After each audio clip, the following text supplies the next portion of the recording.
गुरुदेवो महेश्वरः गुरुस्साक्षात् परब्रह्म तस्मै श्रीगुरवे नमः।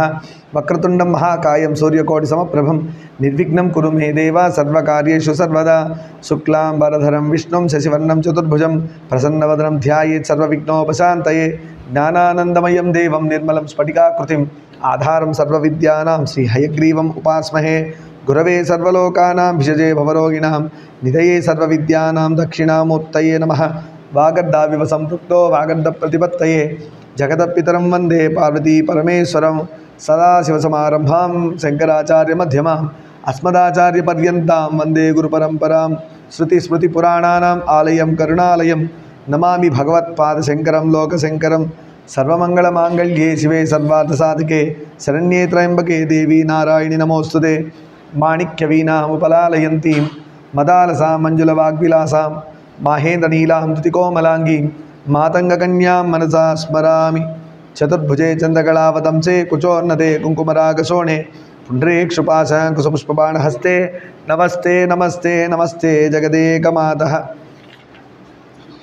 वन्दे शम्भुमुमापतिं सुरगुरुं वन्दे जगत्कारणं वन्दे पन्नगभूषणं मृगधरं वन्दे पशूनां पतिं वन्दे सूर्यशशाङ्कवह्निनयनं वन्दे मुकुन्दप्रियं वन्दे भक्तजनाश्रयं च वरदं वन्दे शिवं शङ्करम्।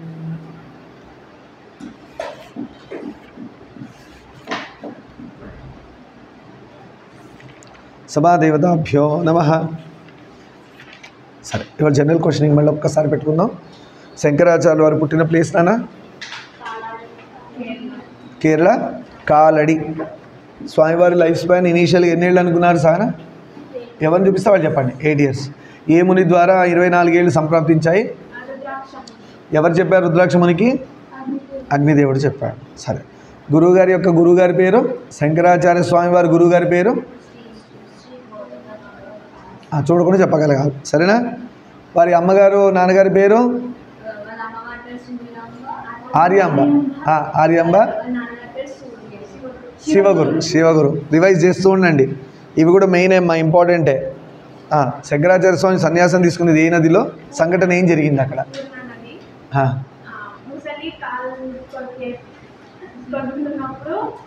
కాలు పట్టుకుంది వచ్చి వాళ్ళ అమ్మగారిని అడిగారమ్మా, సన్యాసిస్తే మూసలి కాలు పట్టుకుని వదిలేస్తుంది అని. నీ క్వశ్చన్ ఇటు షిఫ్ట్ అయ్యింది. వదిలేస్తుంది అని చెప్పంగానే అప్పుడు అమ్మ సన్యాసించి శంకర అనగానే అలాంటి సన్యాసాన్ని ఏమంటారు నాన్న? ఆపత్ సన్యాసం అంటారు. సరే, శంకరాచార్య స్వామి వారి సిద్ధాంతం పేరేంటి? అద్వైత సిద్ధాంతం. అంటే ఏంటి? రెండు కానిది. రెండు కానిది ఒకటి. అంటే ఏది రెండు కాదు, ఏది ఒకటి? రెండు కాదు. Very good. శంకరాచార్య స్వామి వారు ఉన్న కాలం చేసిన ప్లేస్ లేదంటే ఏ టైంలో మనకు ఉన్నారు శంకరాచార్య స్వామి? అదే మన ఈ సంవత్సరంలో క్యాలిక్యులేట్ చేస్తే 820 AD. 820 AD. శంకరాచార్య స్వామి వారు తీసుకొచ్చిన పూజా విధానంలో కాన్సెప్ట్ ఏంటది? ఎవరెవరు ఏంటి అసలు అది?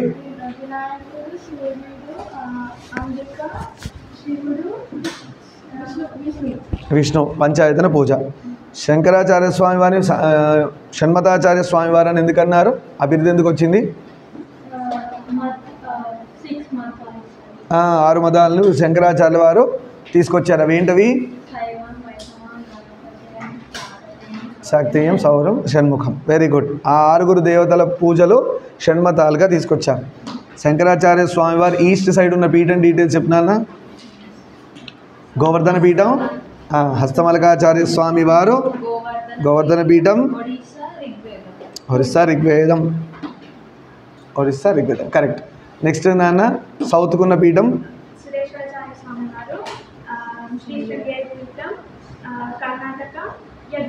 యజుర్వేదం. నెక్స్ట్ నాన్న వెస్ట్కున్న పీఠం సామవేదం. నార్త్కున్నది తోటకాచార్య స్వామివారు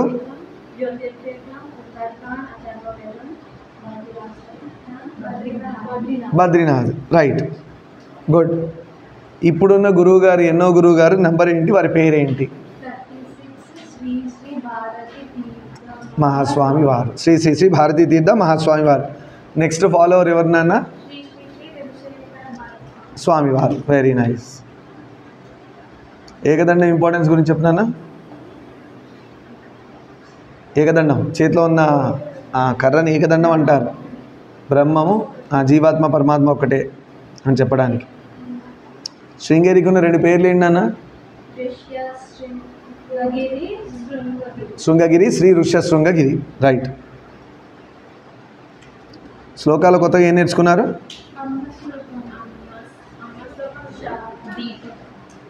దీపం శ్లోకం గుర్తుందా? శుభం కరోతి కళ్యాణం ఆరోగ్యం ధన సంపద శత్రుబుద్ధి వినాశాయ దీపరాజాయతే నమః. అవునా?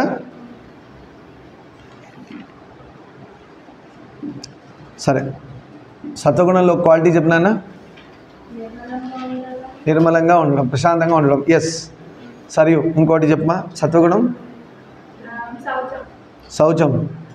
రజోగుణంలో అప్రీతి. తమోగుణంలో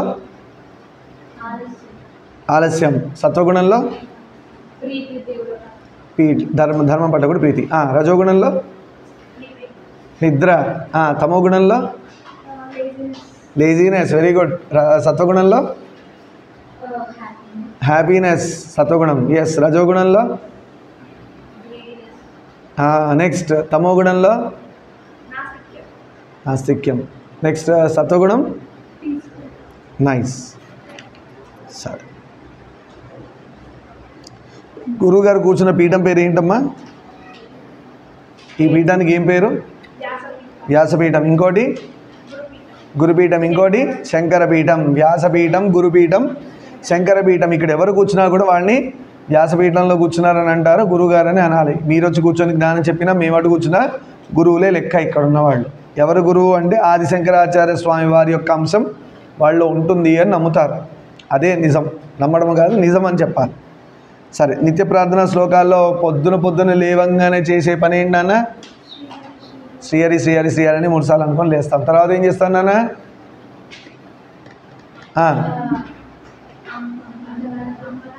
అమ్మ కానీ నాన్న కానీ గురువుగారి మొహం కానీ చూడాలి. ఇంట్లో గురుగారి పటమని ఉండాలి, లేదా మనసులోనే తలుచుకోవాలి. తర్వాత చేతులు చూసి చదివే శ్లోకం ఏంటన్న? కరాగ్ర వసతే లక్ష్మి కరమధ్యే సరస్వతి కరమూలే స్థితే గౌరీ ప్రభాతే కరదర్శనం. ఇది నేర్చుకోవాలి కంపల్సరీ. ఎందుకంటే చేతిలో ఉన్న ముగ్గురు అమ్మల్ని చూస్తే మనకు అంతా కలిసి వస్తుంది. మన డే శుభంగా జరగాలంటే ఏం చేయాలి? చేతిలో ఉన్న అమ్మవారిని చూసుకుంటూ ముగ్గురిని ఆ శ్లోకం చెప్పాడు. కరాగ్ర వసతే లక్ష్మి, ఇక్కడ లక్ష్మమ్మవారు ఉన్నారు. కరమధ్యే సరస్వతి కరమూలే స్థితే గౌరీ. ఇలా అనుకుంటూ ఆ శ్లోకాన్ని నేర్చుకోవాలి. కంపల్సరీ శ్లోకాలు బై హార్ట్ చేయండి. మనం సపరేట్గా ట్యూషన్ మధ్యలో ఈ బ్రేక్ పెట్టుకొని ధర్మ ప్రచారం కోసం నేర్చుకునే కార్యక్రమం పెట్టుకునే ఉద్దేశం అది. ఎందుకంటే ఎక్కడెక్కడో కూడా చాలా చోట్ల చెప్తున్నాం.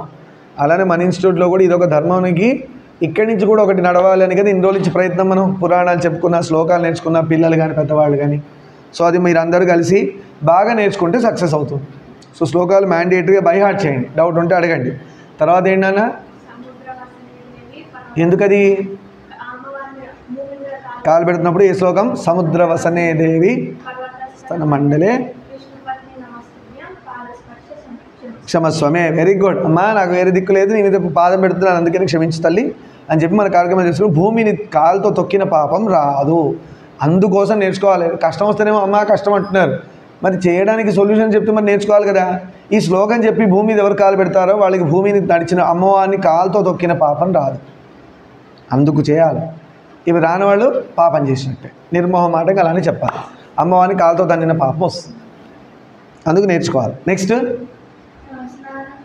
వెళ్ళినప్పుడు నియమాలు ఏంటి? ఎలా పడితే అలా స్నానం చేస్తారా? బట్ట కంపల్సరీ ఉండాలి. మగవాళ్ళైనా ఆడవాళ్ళైనా వస్త్రం ఉండాలి. నెక్స్ట్ ఆడవాళ్ళైతే పూర్ణ వస్త్రం, మగవాళ్ళు అయితే అర్ధ వస్త్రం. నెక్స్ట్ బ్రషింగ్ ఎలా చేయాలి? రోడ్డు మీద అలా తిరుగుతూ ఇల్లంతా డైనింగ్ నుంచి స్టార్ట్ చేసి కిచెన్లో పోయి అదే బ్రష్ దరిద్రం వేసుకొని పూజ గదిలో పోయి ఇంకా దరిద్రం ఏంటంటే చెప్పులు వేసుకొని కూడా తిరుగుతున్నారు ఇళ్లలో. ఇది ఎక్కడ కర్మరా బాబు అనిపిస్తారు. ఏదో ఇవాళ నుంచి ఆకాశం నుంచి ఇప్పటివరకు భూమి మీద కాలు పెట్టిన వాళ్ళు ఆకాశంలోంచి డైరెక్ట్ ఇవాళ భూమి మీద కాలు పెట్టినట్టు ఆ దరిద్రం చెప్పులు వేసుకొని. చెప్పులు అంటే అదేందో బయటకో చెప్పులు, ఇంట్లో చెప్పులు, పైన చెప్పులు, కిందో చెప్పులు, పూజ గదికో చెప్పులు, కిచెన్కో చెప్పులు అని ఉండవు. చెప్పులే అంటారు. కాళ్ళకి తగలంగానే అర్థం ఏంటి? అది వేరేగా మారిపోతుంది. అది దేవుడి రూమ్లోకి రాకూడదు. దేవుడి రూమ్లో సపరేట్ చెప్పులండి, కిచెన్కో సపరేట్ చెప్పులండి, బాత్రూమ్ సపరేట్ చెప్పులండి. ఏదైనా చెప్పులు అంటున్నారు కానీ దాన్ని నెత్తిమైతే పెట్టుకోరు కదా. ఇప్పుడు దేవుడు రూమ్లో వేసే చెప్పులు నెత్తి మీద పెట్టుకొని తిరుగుతారా? మరి దేవుడు చెప్పులుగా దేవుడు రూమ్లో వేసుకొని తిరుగుతున్నారుగా, పెట్టుకుంటారు నెత్తి మీద. కిచెన్లో వండి చాలా మంచి శుచిగా ఉంటాయని చేతులకు వేసుకుంటారా? మెళ్ళ వేసుకుంటారా? పోనీ అబ్బే చెప్పులు అంటారు. మరి అవి దేవుడి రూమ్లోకి ఎందుకు వస్తున్నాయి? రాకూడదు కదా. ఇది తప్పు నాన్న, ఇది ఎక్కడి నుంచి వచ్చిన దరిద్రం తెలియదు కానీ అదేదో పాదాలకు యాక్చువల్గా ఎంత గుచ్చితే కింద ఎంత మనకి రాపిడి జరిగితే ఆయుష్ అంత గొప్పగా ఉంటుంది. ఇది సింపుల్ లాజిక్. కింద యాక్యుపంక్చరు పాదానికి ఎంత ఉంటే జీవితం అంత లెంత్ ఎక్కువ ఉంటుంది. Simple, blood pressure correct maintain అవుతుంది. ఈ చెప్పులు ఇవన్నీ అప్పుడు వాళ్ళకి లేవు కాన్సెప్ట్. పాదాలతో తిరిగారు, అందుకని అప్పుడు వాళ్ళందరూ 100, 200, 150, 120 స్కోర్ అందరూ ఏజ్. ఈ చెప్పులు లెదరు ఇవన్నీ నాన్ సెన్స్ వచ్చాకనే అందరు ఆయుష్ పడిపోతూ కిందికి వచ్చింది. దీక్షలో చూడండి చెప్పులు లేకుండా ఉంటారు 41 రోజులు, ఎంత గ్లో ఉంటుందో ఫేస్లో. ఎందుకంటే బ్లడ్ ప్రెషర్ కరెక్ట్ మెయింటైన్ అవుతుంది. పాదాలతో తిరుగుతుంటారు, వేడి కానీ చల్ల కానీ రాయి గుచ్చుకున్నా ఏదున్నా కూడా రఫ్గా అయిపోతాయి కింద. దీక్ష అప్పుడు అయ్యప్ప స్వామి దీక్ష కావచ్చు, ఏ దీక్ష. చెప్పులు వదిలేమని ఎందుకు చెప్పారు? నిజంగా దేవుడు ఏమైనా శాడిస్టా? చెప్పులు వదిలేసి గుచ్చుకుంటే పాపం రక్తం వస్తుందనడానికి నిర్మోహమాటం చెప్తున్నాడు చెప్పులు వదిలేసి దీక్షలో ఉండాలని. అంటే అది వదలాల్సిన వస్తువే కదా. మరి దీన్ని వేసుకొని పూజ గదిలో చెప్పులు, బయట చెప్పులు, ఇంట్లో చెప్పులు, అదే చెప్పుల షాపా రూమ్కి చెప్పులు చేత పెట్టుకోవడానికి. ఈ తప్పు నాన్న. పొరపాటున ఎవరి దగ్గర నుంచి అలా నేర్చుకుంటే అలా చూస్తే నేర్చుకోకండి, అది తప్పండి అని చెప్పండి. పెద్ద చిన్న ఏం లేదు దీనిలో. ధర్మం చెప్పడానికి చిన్నోడైనా ధర్మం చెప్తే వాడు గురువుతో సమానం. ధర్మం మాట్లాడేవాడే గురువు. అది చిన్న లేదు, ఏజ్తో సంబంధం లేదు. ఇవాళ పొద్దున మీరు వీడియోస్ చూస్తుంటే పొద్దున అన్నీ మార్నింగ్ నేను పూజ చేస్తుంటే మైండ్లో ఏదో కాన్సెప్ట్స్ వస్తూనే ఉన్నాయి, టకటక రాస్తున్నా, అప్లోడ్ చేస్తున్నాను. అవన్నీ సెల్ఫీ తీసినట్టున్నాయి వీడియోస్. ఇవాళ పొద్దున దూరం కూడా లేవు, మీరు చూసుంటారు. పొద్దున నేను కూడా వింటూ ఉంటా, మా గురువులు వింటూ ఉంటా. ఒకసారి బాధ అనిపించేస్తుంది. అనిపించి టకటక ఇవాళ ఎందుకో అనిపించింది. ఇక్కడి నుంచి ఏంటంటే ఇలా మడి కట్టుకొని కూర్చొని చెప్పాలా, ఇలా పెట్టుకుంటే ఏంటంటే పాయింట్స్ వెళ్ళిపోతున్నాయి. అందుకని ఏం చేస్తాను, స్ఫురణకు రాగానే బుక్లో నోట్ చేసేసి తక్కువని చెప్పేద్దాం అనుకుంటా, రికార్డింగ్ చేసేసి వేసేద్దాం, నలుగురు పనికొస్తుందని. ధర్మం ప్రచారంలో నేను కూడా ఇక డిలే చేయొద్దు, స్పీడప్ చేద్దామని అనుకుంటున్నాను గురుగారి దయ వల్ల. సరే, అలా ఏం చెప్పుకున్నాం, ఆ చెప్పులు దరిద్రం తీసుకురాకండి. ఇప్పుడు స్నానానికి వెళ్దాం. వెళ్ళేటప్పుడు ఏం శ్లోకం నాన్న? సహనా శ్లోకం గంగేచ యమునే కృష్ణే నేర్చుకోవాలి. ఎందుకంటే మీరు నేర్చుకోకపోతే స్నానం చేసేటప్పుడు అది చెప్పట్లేదని అర్థం. ఉట్టి నీళ్లు పోసుకొని వచ్చాడు అంటాడు. మన సాధన ఇవన్నీ ఎందుకు నేర్చుకుంటున్నామంటే ప్రతిదీ దైవంతో కనెక్ట్ అవ్వడం కోసం నేర్చుకుంటున్నాం. మనం చేసే ప్రతి పని టైం వేస్ట్ అవ్వకూడదు. అన్నం తిన్నామా టైం వేస్ట్, దాన్ని ఏం చేయాలి, యజ్ఞంగా మార్చుకోవాలి. స్నానం చేసామా టైం వేస్ట్. నిజంగా సాధన పరులు ఏమంటారంటే, ఒరే ఉట్టిగా అన్నం తిన్నావా భగవన్నామని చెప్పకుండా టైం వేస్ట్ చేసావురా, వేస్ట్, నువ్వు తిన్న తిండి వేస్ట్. ఉట్టి శరీరం పెరిగింది, బుద్ధి పెరిగింది, పనికిరాని పని చేయడానికి ఆ బుద్ధికి ఒక ఆలోచన వస్తుంది, పాడైంది అంటారు. అందుకే అన్నాన్ని యజ్ఞంగా మార్చుకోవాలి, స్నానాన్ని అభిషేకంగా మార్చాలి. అందుకు నేర్చుకోవాలి మీరు. ఇది అందరికీ ప్రతి చోట చాలా స్ట్రిక్ట్గా చెప్తున్నాను, నేర్చుకోండి నాన్న. ఇవి కనీసం నేను నేర్చుకోవాలి. కనీసంగా గంగే జమునే కృష్ణే గోదావరి సరస్వతి నర్మదే సింధు కావేరి జలేస్మిన్ సన్నిధిం కురు అనుకొని శివ శివ శివ గోవింద గోవింద అనుకుంటే నీళ్లు పోసుకుంటే, మీరు శరీరం మీద పోయలేదురా, లోపలున్న పరమాత్మనే శివుడు, ఆయనే నారాయణుడు కాబట్టి అభిషేకం చేశాడురా అంటారు. నిజంగా బిజీ షెడ్యూల్లో ఉన్నవాడు దేవుడు పూజ గది ముందు కూర్చొని పూజ చేయకపోయినా ఈ శ్లోకాలు, ఈ స్తోత్రాలు నేర్చుకొని వాడి జీవితం గడుపుకుంటూ వెళ్ళిపోయినా వాడి పుణ్యం వాడికి వచ్చేసింది, వాడు మోక్షానికి వెళ్ళిపోతాడు. ఎందుకంటే వాడి డే మొత్తం పూజలు అభిషేకాలు చేశాడు. అంటే దేవుడి ముందు కూర్చొని ఇలా ఓం నమ శివాయ అని శివలింగం మీద పోసో, విష్ణుమూర్తి దగ్గర నారాయణ అని తులసి దళాలు వేస్తేనే పూజ కాదు. నవవిధ భక్తులు అదే కదా మనం నేర్చుకున్నాం. శ్రవణం కీర్తనం విష్ణు స్మరణం పాదసేవనం అర్చనం వందనం దాస్యం సఖ్యం ఆత్మనివేదనం. 9 ఏ ఒక్కటి పట్టుకో, అయిపోయింది. వింటున్నారు శ్రవణం కీర్తనం, ఇంటికి వెళ్ళగానే మళ్ళీ అనుకుంటున్నారు, చేస్తున్నారు, దేవుడికి పాటలు వింటున్నారు, అంటున్నారు. స్మరణం గురుగారు ఏం చెప్పారు గుర్తు చేసుకుంటున్నారు, దానిలో శివుడు విష్ణువు అనుకోమన్నారు. స్మరణం, పాదసేవనం, పెద్దవాళ్ళకి దండం పెట్టడమే పాదసేవనం. ఇవాళ అమ్మ నాన్న గురువు గారికి కాళ్ళ నొప్పులు అంటే కాళ్ళు ఎత్తడం, లేదా తలనొప్పి అంటే హెల్ప్ చేయడం, జ్వరం వచ్చినప్పుడు పట్టి, ఇవంతా పాదసేవనంలోకి వెళ్తుంది. కాళ్ళు ఎత్తాలని కాదు అర్థం. అర్చనం మనం చేసే నిత్య పూజ. మీకంటూ గూడు పెట్టుకోనో లేదంటే ఇంట్లో ఉన్న దేవుడికి ఒక దండం పెట్టి ఓ పువ్వు పెట్టినా అర్చనమే, ఓ గంధం బొట్టు పెట్టినా అర్చనమే, ఓ నీళ్లు పోసి తుడిచి నీటి కుంకుమ పెట్టినా అర్చనమే. అర్చనం, వందనం, పెద్దవాళ్ళకి దండం పెట్టడం, వందనం. దాస్యం, లేదంటే దేవుడు కనబడ్డా కూడా దండం పెట్టడం. దాస్యం అంటే ఎక్కడైనా గురువులు కానీ ఎవరైనా పని చేస్తుంటే హెల్ప్ చేస్తూ ఉండడం దాస్యం. హనుమంతుల వారు అదే చేశారు రాముల వారికి. దాస్యం లక్ష్మణుడు చేశాడు. దాసత్వం. లక్ష్మణుడి పేరు కూడా తీసుకోవచ్చు అక్కడ. దాస్యం, అన్నకి ఎంత చేశాడు ఆయన, అందుకోసం బయలుదేరాడు. మా అన్నకి హెల్ప్ చేయడానికి బయలుదేరుతా అన్నాడు ఆయన. రామాయణంలో రాముడికి సీతమ్మకి సేవ చేయడం కోసం బయలుదేరాడు లక్ష్మణుడు. దాస్యం. సఖ్యమాత్మ నివేదనం. సఖుడుగా ఎవరు చూశాడు? ఫ్రెండ్గా అర్జునుడు చూశాడు కృష్ణుడిని ఫ్రెండ్గా.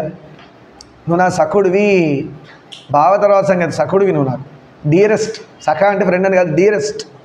నాకు ఎవరు డియరెస్ట్ లేదు, నువ్వే డియరెస్ట్. అది దేవుని పెట్టుకోవాలి, అట్లనే చూసుకోండి పని. ఆత్మనివేదం బలిచక్రవర్తి, నేనంతా నా మొత్తం నువ్వే తీసేసుకో, నన్ను నేను నీకు అర్పించేసుకున్నాను అన్నాడు కాబట్టి పాదం పెట్టేశాడు కదా బలిచక్రవర్తి. ఇచ్చేశాడు వామనుడికి, తను తాను ఇచ్చేసుకున్నాడు. ఆత్మనివేదనం చాలు, అందుకు నేర్చుకోండి అన్న. అంతేగాని అది దేవుడి ముందు కూర్చొని చేస్తేనే కాదు. మీరు తినే తిండిని హోమంగా మార్చుకోండి, అగ్నిహోత్రంగా. అలానే మీరు చేసే స్నానాన్ని అభిషేకంగా మార్చుకోండి. మీరు ఏదైనా పని చేస్తుంటే శివ, రామ, గోవింద, హరి, మీ నచ్చిన దేవుడి పేరు చెప్పుకుంటూ చేసుకోండి. జీవితం బెస్ట్గా అయిపోతుంది.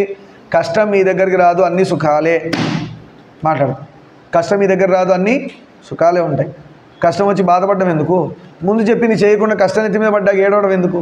ఇవన్నీ చేసుకుంటారా కష్టాలు రావని చెప్పేశారు గురువుగారు. అదే కదా అనుకున్నాం మనం. ఏమని?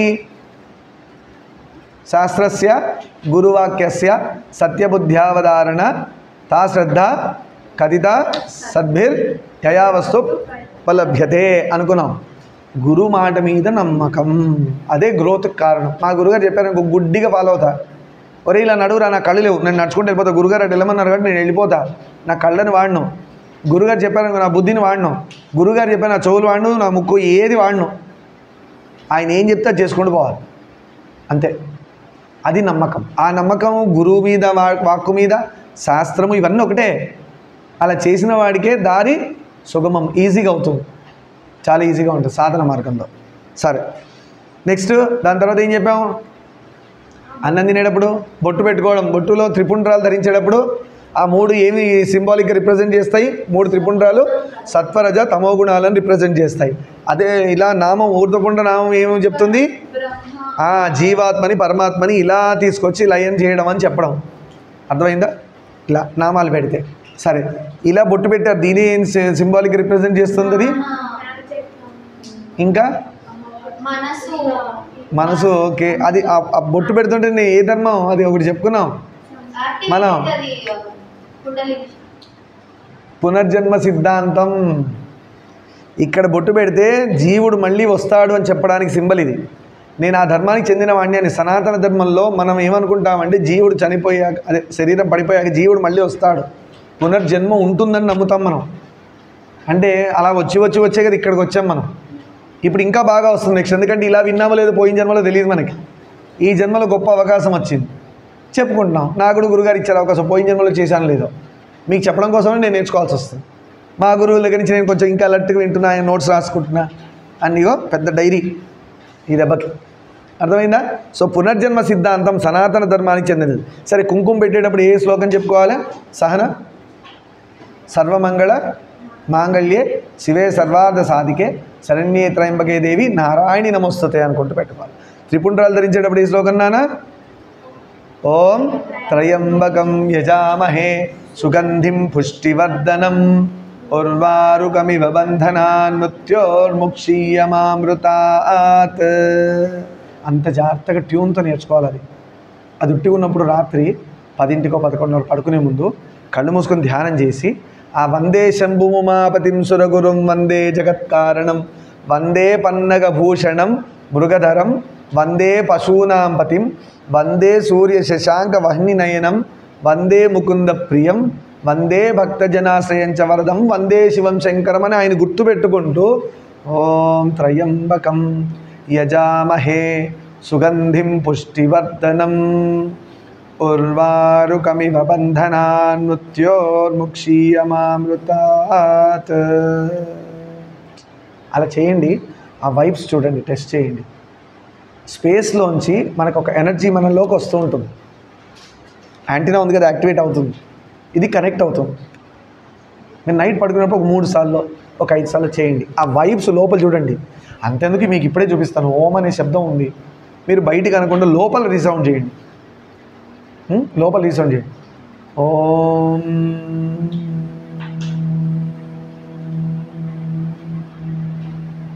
చూసారా వస్తుంది, అది నాదం.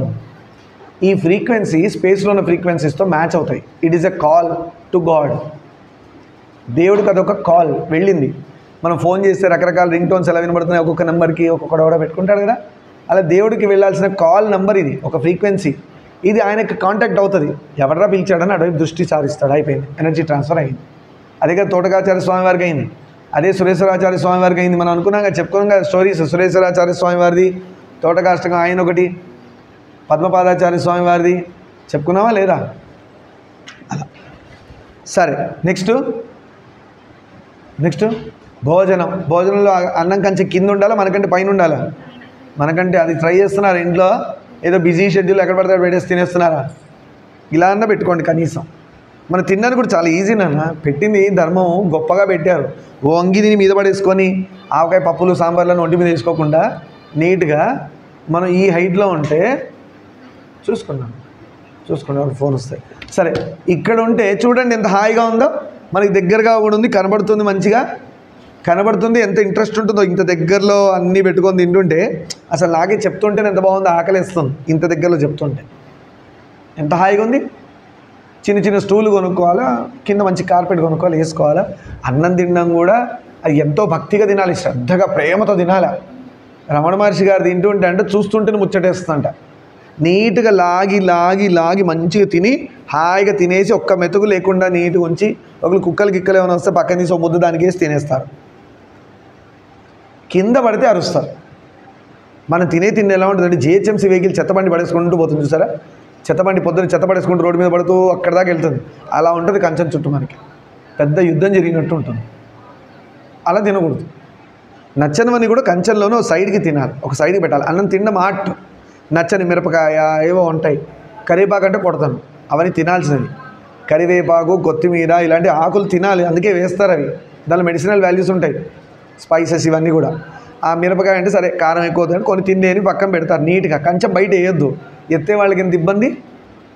కంచెం తీసేటప్పుడు కూడా అబ్బా ఎంత బాగా తిన్నాడరా ఇలా తీసుకెళ్ళగలగాలి. అయితే యుద్ధం చేసి 4 దేశాలు యుద్ధం చేసుకొని ఎవడు బాంబులు ఎట్టేసాడో తెలియదు, ఏ వెట్టిపోయినాయో తెలియదు, అట్లుంటుంది కంచం. నీట్గా స్టార్ట్ చేయాలి. అలా ప్రదక్షిణంగా స్టార్ట్ చేసుకోండి. వడ్డించే వాళ్ళకి చెప్పండి, ఇగో ఇక్కడ పచ్చడి వేయండి, ఇక్కడ కూర, ఇక్కడ అన్నీ కూడా ప్రదక్షిణం. మనం అంతా కూడా అప్రదక్షిణం కాదు, అన్ని ప్రదక్షిణాలే. మనం ఏం చేసినా ప్రదక్షిణపూర్వకంగా చేస్తాం. శుభం అది, క్లాక్ వైజ్ ఈజ్ శుభం, అన్ని విధాలుగా శుభం అది. నీట్గా పచ్చడి కూర మీకు కావాల్సిన ఇట్లా వేయించుకోండి, మంచిగా స్టార్ట్ చేయండి. మధ్యలో శివలింగం ఉందని అనుకోండి, కంచంలోనే నారాయణుడు ఉన్నాడు అనుకోండి కంచం మధ్యలో, లేదంటే అన్నపూర్ణాదేవి అన్నంగా మధ్యలో పెట్టుకున్నారు. ఇలా తింటూ ఒక ప్రదక్షిణ వేస్తారు మనస్పూర్వకం, అయిపోయింది. చూడండి ఎంత ఈజీగా ఉందో. అన్నం తింటూ కూడా ఫోకస్ అక్కడే ఉంది. నిత్యానందకరి వరాభయకరి సౌందర్య రత్నాకరి నిర్దూతాఖిల ఘోర పావనకరి ప్రత్యక్ష మాహేశ్వరి ప్రాళేయాచల వంశ పావనకరి కాశీపురాధీశ్వరి, కాశీకి రాణి, భిక్షాందేహి కృపావలంబనకరి మాతాన్నపూర్ణేశ్వరి అనుకుంటూ హాయిగా ఒక ముద్ద తీసి ఇలా పచ్చడి తీసి కలిపి నెయ్యి వేసుకొని 3 సార్లు తెలిసి చెప్పాగా. ఫస్ట్ ఏం చేయాలి, నీళ్ళు ఒక చుక్క తాగాలి, పట్టేటప్పుడు గోకర్ణంలా పెట్టాలా, ఈ ఇండెక్స్ ఫింగర్ మిడిల్ ఫింగర్ మధ్యలో దీన్ని ఇరికించాలి, ఈ ఇండెక్స్ ఫింగర్ దాని మీద ఫోల్డ్ చేయాలి, అంతే. తీర్థం కూడా అలానే తీసుకోవాలి, గుర్తుపెట్టుకున్నారా? ఈ రెండింటి మధ్యలో ఇది పెట్టి ఇది ఫోల్డ్ చేసి దీన్ని ఇలా క్లోజ్ చేయాలి. అప్పుడు ఈ వేలు వెనకాల ఈ వేలు, ఈ వేలు వెనకాల ఈ వేలు, ఇట్లా 3. ఇది కర్ణం, ఆవు కర్ణంలా ఉంటుంది, ఇది ఆవు చెవిలా ఉంటుంది. దీనిలో తీర్థం పట్టుకొని ఇలా తీస్తే బ్రహ్మతీర్థం అంటారు. ఇక్కడి నుంచి తాగితే బ్రహ్మతీర్థం. ఆ నీళ్లు పోసుకొని తాగినా కూడా దానికి ఒక పవర్ వచ్చేస్తుంది. ఇక్కడి నుంచి తాగినంత మాత్రానే పవర్ వచ్చేస్తుంది. తెలియని మూర్ఖుల గురించి మనకు అనవసరం. దీని మీద ఒక కమెంట్ చేసేవాళ్ళు బయలుదేరారు, నాన్ సెన్స్. చెత్తపుట్ట దగ్గర మనం ఎక్కువ ఉండదు, ముక్కు మూసుకొని వెళ్ళిపోవాలి అక్కడి నుంచి. అర్థమైందా? గంధం చెట్టు దగ్గర ఎక్కువసేపు ఉంటాం కానీ చెత్తపుట్ట దగ్గర ఎందుకు ఉంటాం? వెళ్ళిపోవాలి, ఇట్స్ ఓకే. వాడు ఏమన్నాడు, వాడు ఎందుకన్నాడు అంటే ఆ చెత్త మన ముక్కుకు రాసుకున్నట్టు. డిలీట్, వద్దన్నట్టు చెత్త కొన్ని జిహెచ్ఎంసీ వెహికల్ పడేసాం, పోతుంది, అది ఎప్పుడో, మనకు అనవసరం.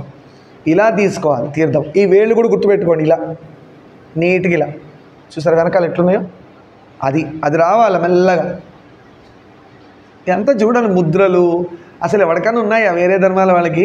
అసలు మన ధర్మం మీద మనకి ఎంత ఇంట్రెస్ట్ వస్తుంది ఇవన్నీ చెప్తుంటే. మీకు ఆ రోజు ఇది కూడా చెప్పాను గుడుంగులు వేసేటప్పుడు. అసలు ఎవరికన్నా ఉన్నాయా ఇవి? ఏ రిలీజియన్లో ఉన్నాయా? పోనీ ఏ ధర్మం కన్నా ఉన్నాయా? అసలు మనం ఎంత బాగా పెట్టారో ఎవరికి తెలియదు. నీళ్ళలో ఇలా మునుగుతారు, ఇట్లా రివర్స్ ప్రెషర్లో నీళ్లు కొడతాయి. ఇట్లా మునిగినప్పుడు ఏమవుతుంది? రివర్స్ ప్రెషర్లో ముక్కులో నీళ్లు కొట్టి ఇక్కడి నుంచి పోయి కళ్ళల్లో ఇన్ఫెక్షన్ వచ్చి, చెవుల్లో ఇన్ఫెక్షన్ వచ్చి డాక్టర్ దగ్గరలో లైన్లు కడుతున్నారు.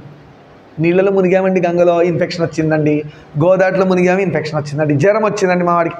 ఎందుకు రావు ఇట్లాంటివి చేస్తే? పద్ధతి ఉంది కదా, పద్ధతి చెప్పారు. ముక్కు, కళ్ళు, మిడిల్ ఫింగర్తో ముక్కు, ఈ కళ్ళని ఇండెక్స్ ఫింగర్తో, చెవుతో ఈ బడ్డని తంబుతోని ఇలా మూసేస్తే అయిపోయాయి. నోరు ఒకటి ముయ్యి, అది చెప్పక్కర్లే. లేదు అది కూడా డౌట్ ఉందంటే దాన్ని ఇలా ముయ్యొచ్చు, అది కూడా చెప్పారు. ఈ 2 ఫింగర్స్తో నోరు ఇలా 3 సార్లు అయిపోయింది. ఇది మునగడం అంటారు. అలా శాస్త్రం అన్ని కరెక్ట్గా చెప్పింది. గంగల మునుగురా అంటే జ్వరం వచ్చిందంటే నువ్వు ఏం చేసావు? అక్కడ ఏదో చేయకూడదు చేసావు, అందుకే జ్వరం వచ్చింది నీకు. లేదంటే ఎవరు రాని జ్వరం నీకెందుకు వచ్చింది? అప్పట్లో స్వాములు ఎంతమంది చేశారు, నిత్యం చేస్తారు గంగలో స్నానం. ఆడిరాని కొంతమంది ఇంకా మహానుభావులు బయలుదేరారు. గంగలో కొంచెం ఇంప్యూరిటీ నేను చేయనండి అంటాడు. వీడు ఏదో పెద్ద శుద్ధిగా ఉన్నట్టు. వీడు లోపల ఎంత నాన్సెన్స్ ఉంది, లోపల ఎంతో నాన్సెన్స్. ఎప్పుడు ఇంటెస్టైన్లో ఉంటుందా ఉండదా? లార్జ్ స్మాల్లో ఏముంటాయి? బంగారం ఉంటుందా? వెండి ఉంటుందా? దరిద్రం ఉంటుంది 24 గంటలు ఎప్పుడు.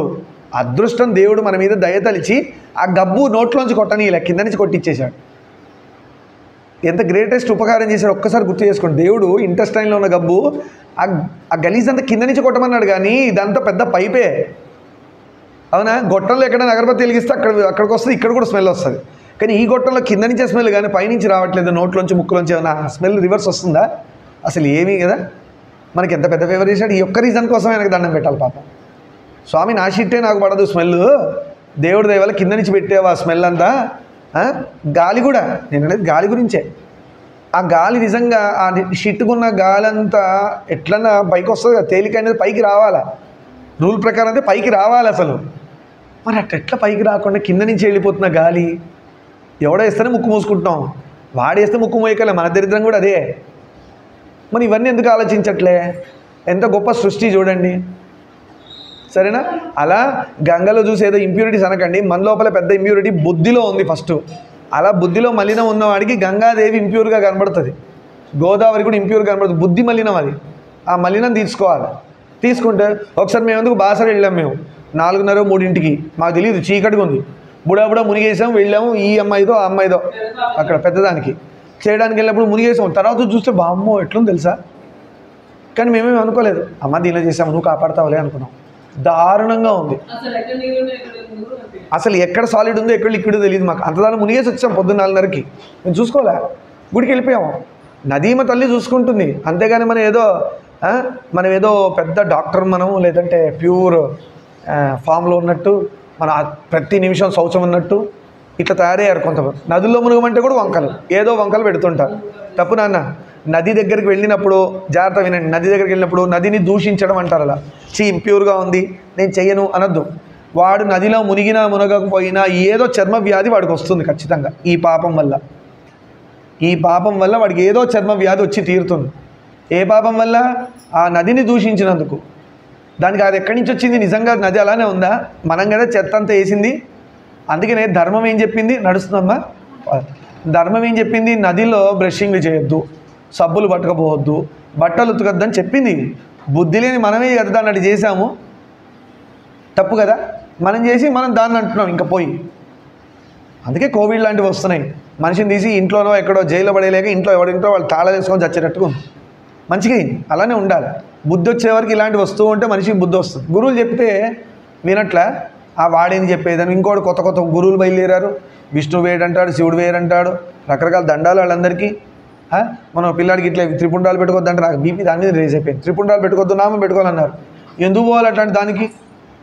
ఇంట్లో కూర్చొని రామా అనుకోవడం బెటర్ కదా. ఇది ఎలా ఉందంటే ఏదో నేర్చుకుందామని పోయి కొత్త వచ్చాయని పోవద్దు నాన్న. పాతకున్న శంకరాచార్య స్వామి మనకు కరెక్ట్. కొత్త స్వాములు చాలామంది బయలుదేరారు. వాడు ఏ ట్రస్టో తెలియదు, దేనిలో వాడో తెలియదు, మనకి ఏమీ తెలియదు.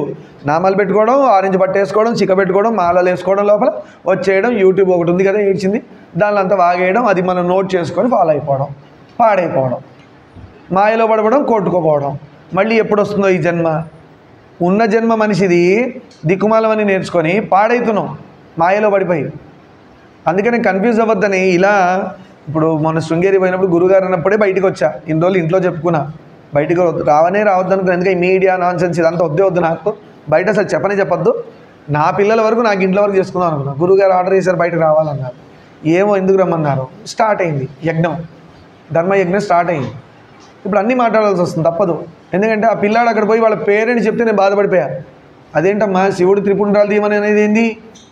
అది మీకు తెలుసు, కృష్ణ కృష్ణ అని ఎక్కువ చేస్తుంటారు వాళ్ళు, పేర్లు ఎందుకులే మనకి, అర్థమైందా? వాళ్ళు తీయమన్నారంట.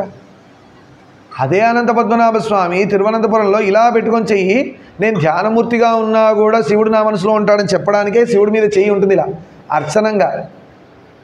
మరి ఆ మూర్తిలో శివుడు ఉండకూడదే? అలాంటి వాటి గుళ్ళకు కూడా వీరు పోరు. ఇలాంటి బ్యాచ్ అలా శివుడు రూపంగా ఉన్న విష్ణు దగ్గర కూడా పోరు. ఇది ఎవడో క్రియేట్ చేశాడంటారు. అలా రాముడి మనసులో శివుడు ఉంటాడంటే నమ్మరు. అందుకని రాముడి తీసి వెనక పడేసి కృష్ణుని ముందు పెట్టారు.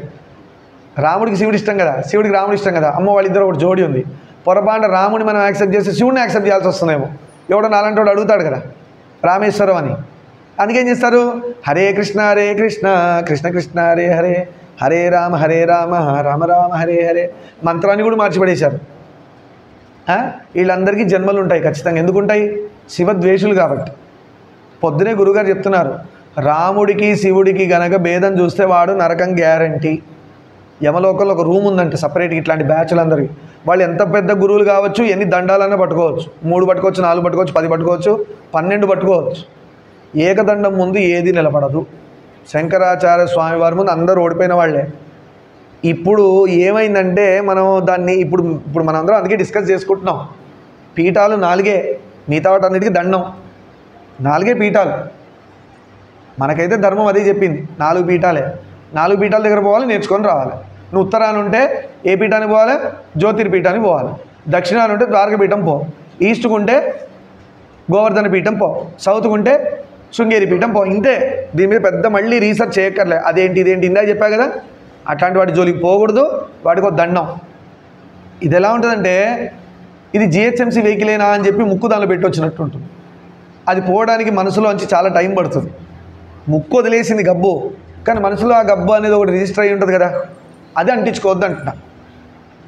అవునా? సమానత్వం చూసిన గురువులు శంకరులు ఒక్కరే, ఇంకెవ్వరు లేరు. ఒక్క శివుడే గురువు అన్నవాడు జోలికి పోకండి, ఒక్క విష్ణువు అనే గురువు అనేవాడు జోలికి పోకండి, అమ్మవారే దేవత ఆవిడ అన్నీ అనేవాడు జోలికి పోకండి. అమ్మవారు కరెక్టే, బ్రహ్మ విష్ణు మహేశ్వరుడికి భువనేశ్వరి దేవిగా తల్లిగా ఉంది. ఆమె భార్యలుగా వచ్చింది కదా ముగ్గురికి. మరి ఆ అమ్మకు కూడా హస్బెండ్ లేని బిడ్డలు ఎక్కడ వస్తారు అంటే ఈ పురుషుడే ఆయన హస్బెండ్గా పోయాడు కదా. ఎవడు గొప్ప అనేది ఎందుకు వచ్చింది అసలు? ఫస్ట్ ఆఫ్ ఆల్ ఎక్కడుంది? ఒకే పరమాత్మ ఎన్నిగా వచ్చినప్పుడు ఎవరు గొప్ప అంటే ఒకటే ఉంది. ఇప్పుడు గొప్ప అనేది ఎప్పుడు వస్తుంది? 2 ఉంటే వస్తుంది గొప్ప అనేది. వీడు గొప్ప వాడు గొప్ప అనేది 2 ఉంటే వస్తుంది. ఉన్నది ఒకటి, ఇంకో గొప్ప ఏముంది? అదే గొప్ప. దానికంటే ఎవరు గొప్ప? అదే గొప్ప. దానికంటే మళ్ళీ అదే గొప్ప. దీనికి ఒక పేరు పెట్టి కృష్ణుడే దేవుడు అంటే అసలు కృష్ణావతారం లేదు, రామావతారం లేకపోతే సింపుల్ చెప్పేయచ్చు. కృష్ణుడు రాడు రాముడు లేకపోతే, వచ్చే అవసరమే లేదు అసలు. ఏమంటే భగవద్గీత ఒకరు పెట్టు, భగవద్గీత గొప్పది, చేయాలి. కృష్ణుడు చెప్పినట్టే చేయమన్నారు. అందుకే రాముడు చేసింది చేయాలి, కృష్ణుడు చెప్పింది చేయాలి. కృష్ణుడు గొప్పవాడు, భగవద్గీత గొప్పది. ఆయన కృష్ణ అనే శబ్దంలోనే పాపాలు పోతాయి. ఆ రూపమే అందం. ఆ కృష్ణుడి ధ్యానం చేస్తేనే మోక్షంలోకి వెళ్ళిపోతారు గొప్ప గొప్ప సుఖమహర్షి. భాగవతం చెప్పుకొని ఎదిగిపోయారు. కానీ ఆ గొప్పదాన్ని మనం ఏం చేస్తున్నామంటే రకరకాల వాళ్ళు బయలుదేరి గురువులని పేరు పెట్టుకొని నాశనం చేస్తున్నారు ఉన్నదాన్ని కూడా. కృష్ణావతారం లేదు, రామావతారం లేకపోతే కృష్ణావతారంగా అవసరమే లేదు, రావాల్సింది. ఎందుకంటే అక్కడ రాముడు చూసి ఋషులు మోహించారు కాబట్టి నెక్స్ట్ మీకోసం వస్తున్న ఆ కృష్ణావతారం అన్నాడు. అవునా? అలానే అక్కడ శాపాలు ఉన్నాయి, పైన కంసుడు పుడుతున్నాడు, అది కూడా ఒక రీజన్. ఇలా రీజన్ పెట్టుకొని వచ్చాడు ఆయన. అంతేకాని మళ్ళంటి వాళ్ళు కృష్ణుడు గొప్ప శివుడు గొప్ప అని కొట్టుకోవడానికి రాలేదు వాళ్ళు. అర్థమైందా? అలానే హరివంశం దానిలో విష్ణుమూర్తి శివుడి గురించి పురాణంలో శివుడి గురించి తపస్సు చేయడానికి వస్తే శివుడు అంటాడంట, నాయన నువ్వు నా కోసం తపస్సు చేసేది ఏంటి, ఇది ఒక గొప్ప లీల, నువ్వు నేను ఒకటి కదా, నా గురించి నేను తపస్సు చేసుకుంటే ఎలా ఉంటుందో అలానే ఉంటుంది అన్నాడు. విష్ణు సహస్రనామం కూడా కొన్ని చోట్ల చదవరు ఇట్లాంటి వాళ్ళ గ్రూప్స్లో. ఎందుకంటే విష్ణు సహస్రనామంలో శివుడి పేర్లు ఉన్నాయి, వాళ్ళు చదవరు. నేను తిరుమల పోతే ఒకసారి నేను చూసి ఆశ్చర్యపోయా. తిరుమల పోతే ఇటు పక్కనేమో ఇస్కాన్ వాళ్ళది గొప్ప టెంపుల్, సూపర్గా ఉంది అసలు, భలే డెకరేషన్, మెచ్చుకోవాలి ఏ మాట కామాట. వాళ్ళ దగ్గర నచ్చేది ఏంటంటే ఆ శివుడి కృష్ణుడు ఆ మూర్తులు చాలా బ్యూటిఫుల్గా పెడతారు. పెద్ద పెద్ద షాప్స్ తినడానికి సెంటర్లు పెడతారు, షాపింగ్ అన్నీ పెడతారు. షాపింగ్ మాల్కి వెళ్ళినట్టు ఉంటుంది, చాలా బాగుంటుంది ఇస్కాన్. అక్కడ అంతా ఉంటాయి. నేను వెళ్తే మాత్రం ఏం కొన్ను, మేబీ ఆకలి వేస్తే తినడానికి ఏమైనా ప్రాణం నిలబెట్టుకోవాలి కొంటానేమో తినడానికి, మిగతావన్నీ చూస్తాం బాగుంటాయి, ఏమన్నా పనికొచ్చేవి కొంటాం. వెళ్ళి హరే రామ అంట, వాళ్ళు కృష్ణ అంటారు, నేను రామ అంట. రాముడు లేకపోతే కృష్ణుడు లేదు కాబట్టి నేను మా మాట అదే చెప్తా. వాళ్ళు ఏదో డబ్బులు ఇచ్చి దీపం వెలిగించమంటే ఇస్తా. కొంచెం ఏంటంటే అన్ని డబ్బులకే జరుగుతాయి పనులు, అక్కడ ఫ్రీగా జరగవు. భగవద్గీత కూడా ఫ్రీగా ఇయ్యండి ఆయన అంటే ఇయ్యరు, మీరు కొనండి, నా దగ్గర ఉందిరా అంటే ఇంకోటి కొని ఇంకోటికి ఇవ్వండి అంటారు. మరి వాళ్ళ దగ్గర అన్ని డబ్బులు పెట్టుకొని నేను ఎందుకు కొనియాలో, నా దగ్గర అయితే డబ్బులు లేవని చెప్తా. అయినా కూడా నన్ను కొనుక్కొని ఇమ్మంటారు. ఇంకోటి పంచండి అంటే పుణ్యం వస్తుంది అంటారు. ఇంకా అక్కడే నేను మొన్న ఒక ఎగ్జాంపుల్ కూడా చెప్పాను. తక్కట ఒకటి పెట్టి మనిషిని కూర్చోబెట్టి అంత బరువు ఉన్న భగవద్గీతలు కొని ప్రచారం చేయాలి, అమ్మాలి, బయట ఇయ్యాలి. రోడ్డు మీదకి కూడా తీసుకొచ్చేసారు భగవద్గీతని అమ్మడంలో. సరే ఎవరిష్టం వాళ్ళది, మనమేమనద్దు. అంటే కృష్ణుడి కోసం అంత గొప్ప సేవ చేస్తున్నారు, వాళ్ళకి నమస్కారాలు. అది మనం చేయగలిగితే మంచిదే, చేయలేకపోతే మరీ మంచిది, అది వేరే సంగతి. ఏం చెప్తున్నా ఇందాక, ఇది ఎందుకు వచ్చింది టాపిక్? తిరుమలలో అక్కడ వెళ్తే ఇలా ఉంది, మీరు నమ్మరు, ఎదురుగానే రామకృష్ణ మఠం. మీరు తిరుమల వెళ్తే ఇస్కాన్ కంపల్సరీ వెళ్ళండి, రామకృష్ణ మఠం వెళ్ళండి, మీకు తెలిసిపోతుంది భక్తి ఏంటనేది, ఎక్కడ ఉందనేది కూడా తెలిసిపోతుంది. ఇది నోరు తెరిచి చెప్తే రకరకాల గోళలు ఉంటాయి. ప్రాక్టికల్గా మీరే రియలైజ్ అవ్వండి, వెళ్ళి ఇస్కాన్ పోండి. ఒక సినిమా థియేటర్ ఉన్నట్టు సూపర్గా ఉంటుంది అంతా. ఇటు వెళ్ళంగానే రామకృష్ణ మఠంలో ధ్యానం ఏం కుదిరిందంటే, ఒక 1.5 hour గురువు గారు కూర్చొని విష్ణు సహస్రనామం చదువుతుంటే అలా కూర్చొని వెళ్ళిపోయారు. విచిత్రం ఏంటంటే 15 మంది భక్తులు 20 మంది భక్తులు కూడా ఇక్కడ లేరు. అక్కడ వందల మంది సినిమా హాల్కి వచ్చిపోయినట్టు వెళ్తున్నారు. ఎవరి భక్తి వాడిది. బట్ మనం ఎదగాలనుకుంటున్నామా, మాయలో పడి కింద పడదాం అనుకుంటున్నామా అనేది మనం క్యాల్కులేట్ చేసుకోవాలి. గుంపులు చూసి పోకూడదు, గుంపులు చూసి అక్కడ భక్తి ఉందని పోకూడదు. అర్థమైందా? నిజంగా ఎలా ఉంటే గొప్ప గొప్ప శంకరాచార్య స్వామి వారు ఆడిటోరియం పెట్టి పెద్ద మందికి గుంపులు పోగు చేసి చెప్పుండాల్సింది.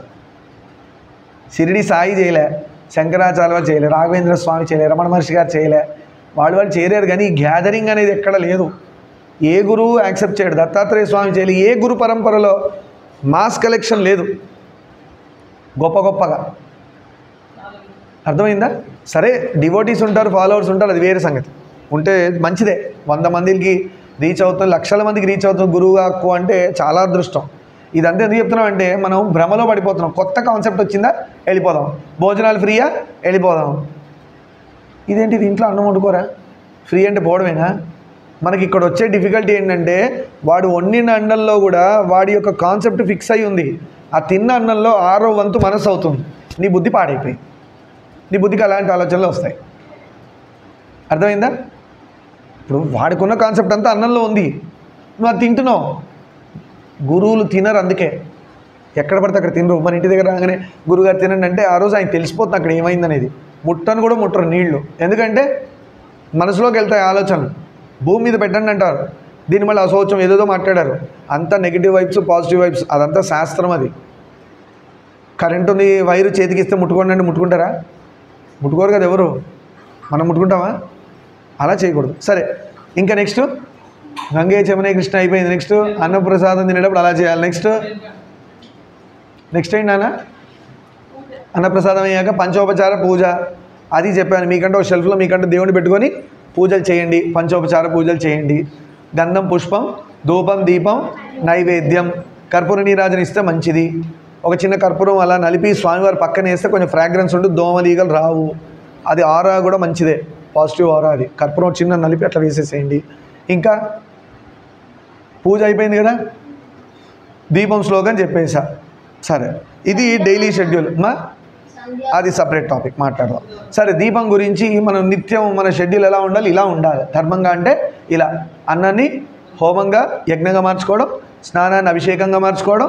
మనం స్నానం చేసేటప్పుడు కాన్సెప్ట్ ఏముండాలంటే, నా శరీరం మీద నీళ్ళు పోసుకోవట్లేదు, శివ శివ శివ అని ఆత్మగా నిల్చొని నెత్తి మీద నీళ్లు పోసుకుంటే అభిషేకమే. ఇప్పుడు నెక్స్ట్ నేను దేవి భాగవతంలో చెప్తాను, దానిలో యజ్ఞం గురించి మాట్లాడుతున్నాం. అసలు వింటే విని షాక్ అవుతారు. అసలు ఇదే ఆ యజ్ఞం, అమ్మవారికి ఇష్టమైన యజ్ఞం ఇదే, మన ఇన్ని రోజులు చేస్తుంది ఇదే అనిపిస్తుంది. దేవి భాగవతంలో చెప్తున్నారు, మానసిక యజ్ఞమే యజ్ఞం, మిగతా యజ్ఞాలని పక్కన పడేయండి మీరు అంటుంది అమ్మవారు.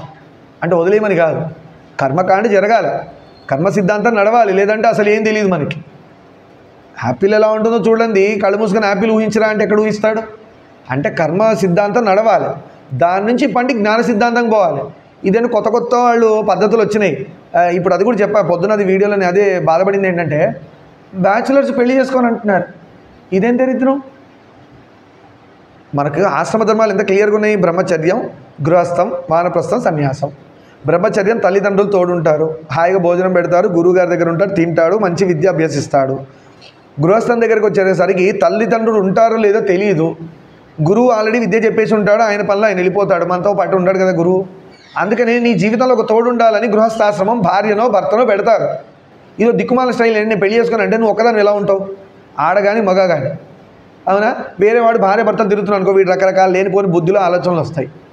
అప్పుడు వస్తాయి, పెళ్లి చేసుకున్నప్పుడు రావు. బాగానే ఉంటుంది చెప్పడానికి నేను పెళ్లి చేసుకున్నాను. వీడు ఒంటరిగా ఉంటాడు, ఆవిడ ఒంటరిగా ఉండి సమాజాన్ని నాశనం చేయడానికే ఉంటారు వీళ్ళు. నిర్మోమాటంగా ఆడది కానీ మగవాడు కానీ పెళ్లి చేసుకోవాలంటే వాళ్ళ వల్ల సమాజం నాశనం అయింది 100% అని చెప్పేయాలి. వేదవ్యాసుడు పిచ్చిపట్టి ఆయన చెప్పలేదు మనకి, ఈ ఆశ్రమ ధర్మాలు ఇచ్చింది. ఆయన కొడుకు సుఖమహర్షి, అంత వైరాగ్యం ఎవరు లేడు ప్రపంచంలో, పుట్టరు కూడా. అంత గొప్ప వైరాగ్యం ఉన్న సుఖమహర్షి పెళ్లి చేసుకొని బిడ్డలను కన్నాడు. తర్వాత జ్ఞాన సాధన చేసి తండ్రిని అడిగి మోక్షానికి వెళ్ళాడు. మనం చెప్పుకున్నాం కదా, సుఖమహర్షి గురించి చెప్పుకున్నావా లేదా? దేవి భాగవతంలో చెప్పుకున్నాం. శుకుడికి పెళ్ళవుతుందా లేదా అని చాలా రోజులు వెయిట్ చేసి అమ్మయ్యా అంటే మనం కూడా అదే వెళ్ళాలని. అలానే గరుడ పురాణంలో కూడా పాయింట్ ఉంది, పెళ్లి చేసుకుని అబ్బాయి అయినా అమ్మాయి అని ఉంటే వాళ్ళ తల్లిదండ్రులను చెట్టుకు ఉల్టా తీసి వాళ్ళ నోట్లో స్వేదం చెమట పోస్తారంట, చెమట నీళ్లు పోస్తారు నోట్లో. ఈ పాపం ఎవడికి వస్తుంది అంటే వీడికి వస్తుంది. అన్యాయంగా మంచిగా బ్రతికిన తల్లిదండ్రులు వీడి వల్ల అలాంటి కష్టపడ్డారని వీడికి నెక్స్ట్ ఉంటుంది చూడు, లైఫ్ హిస్టరీ చాలా బాగుంటుంది. చచ్చాకేం చూస్తానులే అంటే ఇప్పుడు ఏమి ఏడ్చావని, ఇప్పుడైనా గొప్పగా ఉన్నావా, ఇంతకంటే దరిద్రంగా ఉంటుందా అని చెప్పాలి. చాలామందికి ఒక పిచ్చి అలవాటు ఉంది, బ్రతికి చచ్చాక కదా అంటారు. నువ్వు బ్రతికేం చేస్తున్నావు? రోజు రోజు కష్టపడే చేస్తున్నావు. నీకేమైనా రాజమార్గం ఉందా? ఏమైనా పూలేసి ఎవరైనా ఆహ్వానం చేస్తున్నారా? నువ్వు కష్టాలే పడుతున్నావు, రోజు రకరకాల కష్టాలు లేవా? ఇంతకంటే దారుణంగా ఉంటుందా జీవితం అని చెప్పాలి, అప్పుడు బాగా అర్థమవుతుంది. అర్థమైందా? గరుడ పురాణంలో కూడా దీనికి ఉంది. అందుకనే పెళ్లి చేసుకొని అనకూడదు, ఆడపిల్లలు అసనద్దు, మగవాళ్ళు అనద్దు, మన ధర్మమే అది. ఇంకొకటి దీనిలో ఇప్పుడు కొత్తగా ఏమైందంటే, ఈ ఇందాక చెప్పినట్టు కృష్ణారామ అనుకునేవాళ్ళు, శివ కేశవ అనుకునేవాళ్ళు, ఇంకెవరెవరో ఉన్న వాళ్ళందరూ వాళ్ళ బ్యాచ్ వాళ్ళు ఏం బయలుదేరారంటే, సంసారం ఒక సాగరం, నరకం, ఇదో సముద్రం, దిగితే కృష్ణుడు దొరకడు, శివుడు దొరకడు అంటారు. మరి వేదవ్యాసుడు దొరికాడుగా, వాళ్ళ పరంపరలో వచ్చిన వేదవ్యాసుడు దొరికాడుగా, వాళ్ళే గురువు అనుకున్న సుఖమహర్షికి దొరికాడుగా. దక్షిణామూర్తి శివ పరంపరలో ఎవరు లేరు. రమణ మహర్షి, సరే రమణ మహర్షి గారు పెళ్ళి అవ్వలేదు, పక్కన పెట్టండి. రామకృష్ణ పరమహంస, హనుమంతుడు, సువర్చలాదేవి గృహస్థుడైన, కానీ ఆయన తీసుకునే దీక్ష బ్రహ్మచర్య దీక్ష, ఆయన గృహస్థుడైన లేదా శక్తి. ఇది ఏమైందంటే వాళ్ళు పెళ్లి చేసుకోకుండా సమాజాన్ని నాశనం చేస్తున్నారు. నేను చూడండి ఎంత ప్రశాంతంగా ఉన్నాను, ఆరెంజ్ బట్ట ధరించాను, సిక్క పెట్టాను, మెళ్ళో మాలేసాను, మైకోట్ పెట్టాను, నోటికి వచ్చిందో వాగాను, సొసైటీని పాడు చేశాను. దీనివల్ల రేపు పొద్దున సనాతన ధర్మంలో ఫ్యూచర్ జనరేషన్ రాకపోతే ఈ ధర్మం ఎట్టుపోవాలి. ఎవరు తీసుకెళ్తారు ముందుకి? యజ్ఞయాగాదులు ఎవరు చేస్తారు? కర్మ సిద్ధాంతం లేని జ్ఞాన సిద్ధాంతం లేదు, సున్నా. పుట్టుకతో వస్తుంది కొంతమందికి, అది వేరు. రమణ మహర్షి లాంటి వాళ్ళకి జ్ఞాన సిద్ధాంతం పుట్టుకతోనే, వాళ్ళ కర్మ సిద్ధాంతం లేదు వాళ్ళకి, ఎందుకంటే పోయిన జన్మల్లో అయిపోయింది అంత వాళ్ళకి. సుబ్రహ్మణ్య స్వామి ఆయన దిగి వస్తే ఆయనకేం కర్మ సిద్ధాంతం?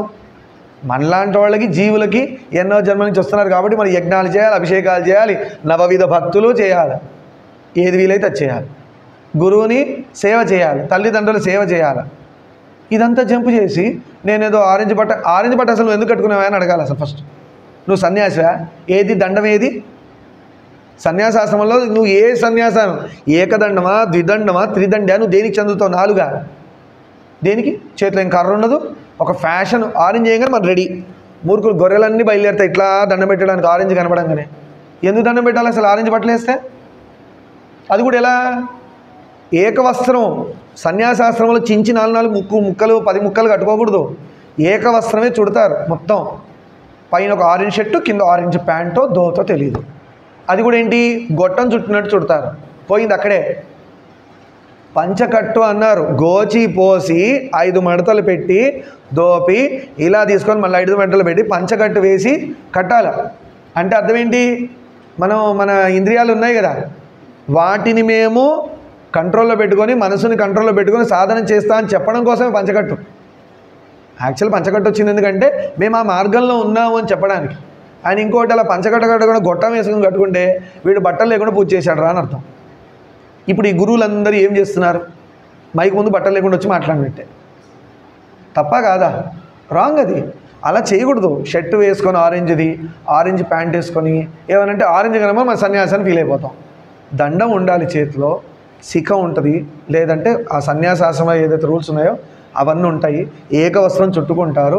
వాళ్ళకు ఒక సిస్టమ్ ఉంటుంది. అగ్ని కార్యం చేయకూడదు, వాహనం ఎక్కకూడదు, వాళ్ళ వల్ల ఏ ప్రాణి హాని జరగకూడదు. అలా గొప్ప రూల్స్ చాలా ఉన్నాయి. అది మాట్లాడుకోవడం ఒక పెద్ద టాపిక్. మనం ఏం చేస్తున్నామంటే ప్రతిదీ యూట్యూబ్లో చూడడం, లైక్ చేయను, ఎంకరేజ్ చేయను, షేర్ చేయను, ఫార్వర్డ్ చేయను. ఎందుకు ఇగోలా? ఇది ఎవరు చేయాలంటే వేరే వాళ్ళకంటే దిక్కు లేదు. వేరే ప్రపంచంలో వేరే దేశాలకి దిక్కే లేదు, గురువు దిక్కు లేదు. వాళ్ళు అడ్డమైన వాళ్ళందరూ ఎవరైనా పడితే వాళ్ళు ఫాలో అవుతారు. వాళ్ళని ఫాలో అవ్వమనండి. మనకి దిక్కు ఉన్నాడు కదా క్లియర్గా.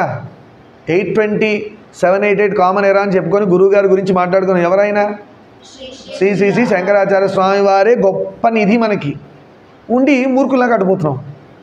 మనం ఎందుకు? ఆయన పరంపర వచ్చింది 36 37 సౌత్ వాళ్ళందరికీ శృంగేరి చాలు, ఇంకా ఫాలో అయిపోవడమే. సంవత్సరానికి ఒకసారి శృంగేరి పోవాలి, గురువుగారు ఉంటారు, హాయిగా ఆశీర్వచనం తీసుకోవాలి, ఒక వారం రోజులు అక్కడ గడపాలి, జ్ఞానం సంపాదించుకోవాలి, తపస్సు చేసుకోవాలి, ఆ నేచర్లో అలా చూసి రావాలి. గురువు దగ్గర మంచి మాటలు, ధర్మకార్యాలు ఏం చేయమంటారు? ఇంటికి వెళ్ళాక నేను బేవర్స్గా ఉట్టి ఆఫీస్ ఒకటి పోయి వస్తున్నానండి, ఏం పని చేయట్లేదు, నన్ను ఏం చేయమంటారు? గురువుగారు ఏదో చెప్తారు, ఇలా చేయండి నాయన అని. అది మార్గదర్శనం చేయించుకోవాలి, రావాలి, మన పనిలో మనం ఉండాలి, మళ్ళీ శృంగేరికి పోవాలి. ఇది గురు పరంపర డిసిప్లిన్ అంటే ఇలా పోవాలి. అది ప్రతి ఆరెంజ్ కలరు, ప్రతి బ్లూ కలరు, బ్లాక్ వైట్ ఎటు పోతున్నామో ఏమో తెలియదు. ఇంకా అయ్యప్ప స్వామిలో కూడా ఆరెంజ్ కలర్ వచ్చింది. ఇంకా మహానుభావులు ఏమో మరి అయ్యప్పన సన్యాస అర్థం కాదు మనకి. అదేంటంటే నల్ల రంగులో ఆరెంజ్ కొంచెం స్పెషల్గా ఉంటుంది. ఆరెంజ్ అంటే పెద్ద గురుస్థానం అంతా. ఎందుకు వచ్చిందో నిజంగా అయ్యప్ప స్వామి పురాణంలో లేదు. అయ్యప్ప స్వామి గురించి గొప్ప గొప్ప గురువులు మాట్లాడిన వాళ్ళు ఎక్కడ కూడా. ఇంకా తలపాక ఒకటి వచ్చింది ఇప్పుడు కొత్తగా ట్రెండ్. దీక్షలో ఉన్న తలపాక ఏందో తెలియదు మరి. సరే, ఇవి మాట్లాడుకుంటూ చాలా పెద్దది కానీ సరే. ఇక్కడ ఈరోజు శుభం పలుకుదాం. సర్వం శివమామేశ్వర పాదారవిందార్పణమస్తు. లోకాన్ సమస్తాన్ సుఖినో భవంతు. శాంతి శాంతి శాంతి.